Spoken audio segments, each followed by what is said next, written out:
কাঞ্চনপুর ধর্মনগর সড়ক অবরোধ করলেন পড়ুয়ারা।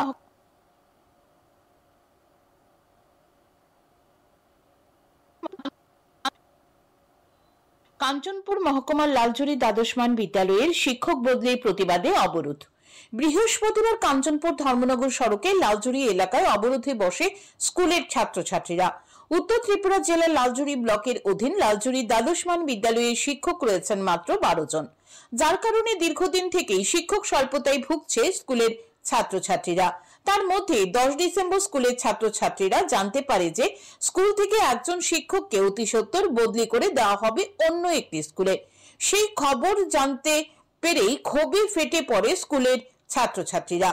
এর প্রতিবাদ জানিয়ে লালজুরি দ্বাদশমান বিদ্যালয়ের সামনে কাঞ্চনপুর ধর্মনগর সড়কে অবরোধে বসে স্কুলের সকল ছাত্রছাত্রীরা। সেকেন্ডারি স্কুলে তো অনেকজন টিচার লাগে না, আমরা স্কুলে এরকম টিচার নাই।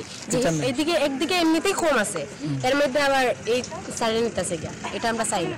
অন্য টিচার দিয়ে সমস্যা নাই, কিন্তু এই স্যারে বা যে কোনো স্যার, এই স্যার করে কোনো কথা না, যে কোনো স্যারে আমরা চাইতে দিতাম। এদিকে অবরোধের খবর পেয়ে অবরোধ স্থলে এসে পৌঁছান লালজুরি ব্লকের বিডিও এবং ব্লকের বিএসসি চেয়ারম্যান।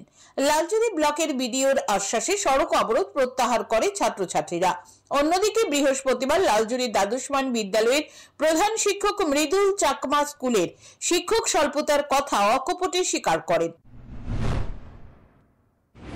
পড়াশোনা তো যতটুকু সম্ভব চলতেছে, টিচাররা যা আছে টিচার কিন্তু তুলনামূলক অনেক শর্টেজ আমরা বর্তমান টিচার মাত্র 12 জন, আর সায়েন্সের টিচারও অভাব। সায়েন্সের টিচার মাত্র বায়োসায়েন্সের একজন এবং পিওর সায়েন্সের একজন।